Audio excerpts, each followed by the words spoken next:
Hey y'all, this is I guess the intro video of my mother-in-law's stroke story. So I'm making these because I've been searching the internet and I have not found anything that I need. Well, let me rephrase. I did find a lot of stuff on YouTube that has taught me a lot, but there's a lot of things that you can't find on YouTube that I wanted to share and put this thing together for everybody that is kind of going through something similar like I am. But I'm gonna do different videos on different topics. But this one's just the intro. So, my mother-in-law had a stroke, June 21st. It's September, so I would say about 3 months ago.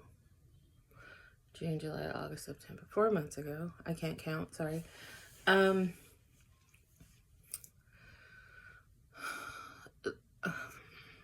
I guess let's start from the beginning. It was about midnight, 1 o'clock in the morning. She had gotten a really bad headache and a lot of nausea, and then she was in the restroom throwing up.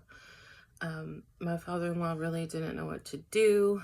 He was just trying to keep her comfortable, make sure she was okay.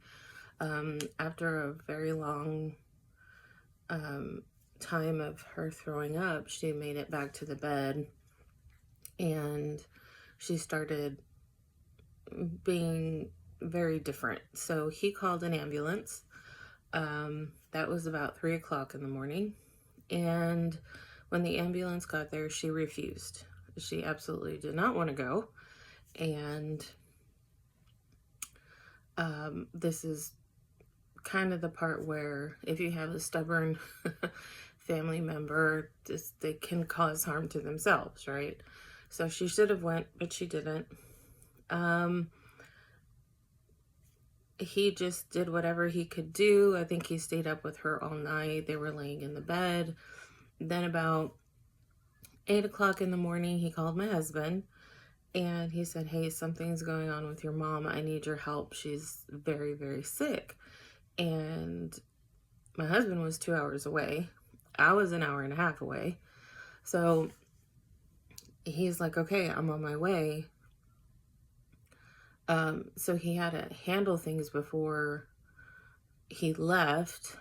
So he didn't get there until sometime in the afternoon. And when he got there, she was completely naked on the bed. He kept trying to cover her up and she would take it off. He could tell something was definitely wrong because she wasn't moving her left side. They called the ambulance, or he called the ambulance again. They came and she still tried to refuse. And since my husband was there, he's like, "Absolutely not." So he picked her up off the bed and made her go. And of course, with the assistance of the other two EMT people, he had to carry her down the stairs from the second floor. She got to the hospital and she had had a stroke, and it was a pretty severe stroke. We saw the MRI images. It was very severe. And at that point, when she got there, she was completely unresponsive.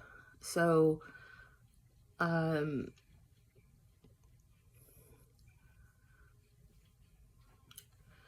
things that they don't tell you are, well, that I didn't know. Maybe all of you know. I didn't know. I've never dealt with a stroke before.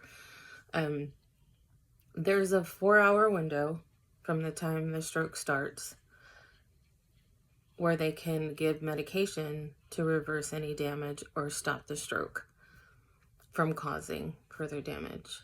My mother-in-law waited like an entire day to get help, so her damage was significant.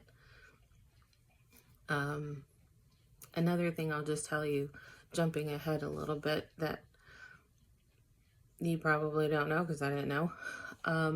But if your loved one has a stroke and becomes disabled after they're of retirement age and they are receiving Social Security, they do not qualify for disability. So you get your Social Security and that's it if you're above retirement age.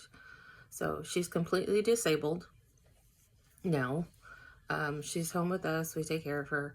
Well, I take care of her. And there's no disability. So just in case you didn't know that. Okay, and then I'm going to start doing the next few videos.